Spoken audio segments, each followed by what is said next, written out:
युवा क्लबले आयोजना गरेको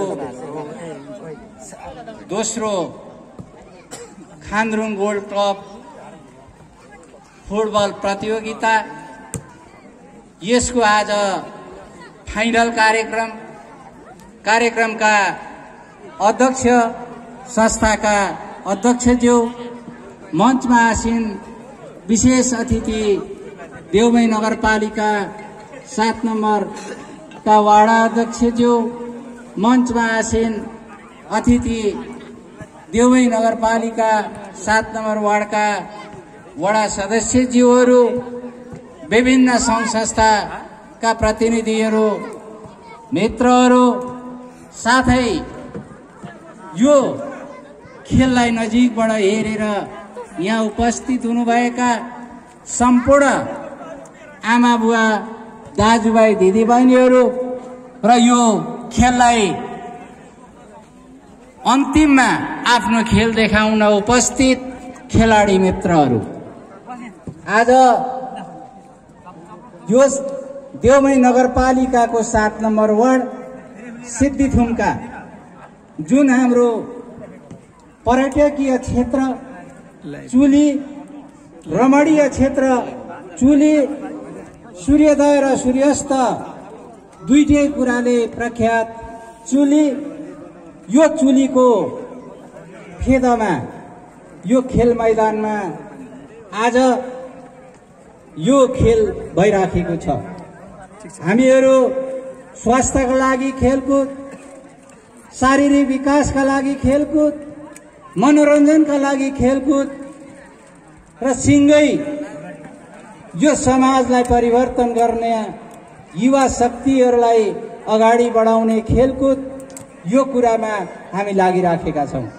आज यहाँ उपस्थित भएका छौं।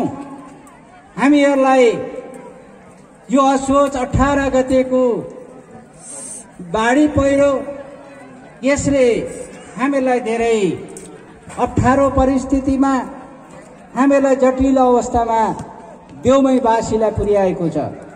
यसलाई चिर्दै, यसलाई सामना गर्दै हामीहरू यहाँ हाम्रो 8 जना मानवीय क्षति भएको छ। अन्य धेरै हाम्रा घरहरू ध्वस्त भएका छन्, सार्वजनिक संस्थाहरू ध्वस्त भएका छन्, हाम्रा जमिनका संरचनाहरू ध्वस्त भएका छन्। यसलाई पुनर्निर्माण गर्ने हिसाबले अनि विपदमा परेका मान्छेहरूलाई राहत र उद्धारका कार्यक्रम गर्दै हामी अगाडि बढिराखेका छौं र यो असहज परिस्थितिलाई हामीहरू सहज परिस्थितिमा निम्त्याउँदै हाम्रा चाडबाडहरू कुरालाई मनाउँदै आज हामी यो कार्यक्रममा उपस्थित भएका छौं। उपस्थित सम्पूर्ण दाजुभाइ तथा दिदीबहिनीहरू खेलप्रति अत्यन्त नजिकबाट रोचक हिसाबले, आकर्षक हिसाबले निहालेर हेर्नुपर्ने सम्पूर्ण खेल प्रेमी मित्रहरू, हामीहरू यो सिद्धिथुम्कामा एउटा 11 साइजको खेल मैदान निर्माण गर्ने चरणमा लागिरहँदा हामीले जग्गा प्राप्ति हुन नसकेर अप्ठ्यारो परिस्थिति आएर यहाँका साथीभाइहरूले गत वर्ष मात्रै जग्गा प्राप्ति गर्नुभएको छ। यसलाई सामुदायिक खेल मैदानका हिसाबले हामीले अगाडि बढाएका छौं र यो खेल मैदान यसै वर्षबाट सुरु गर्नका लागि देउमै नगरपालिकाले बजेटको व्यवस्था गरेका छ। हामीले यो वर्ष 10 लाख बजेटको व्यवस्था गरेका छौं।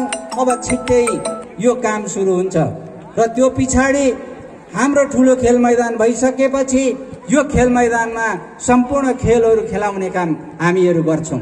त्योतिर पनि हामी लागिराखेका छौं।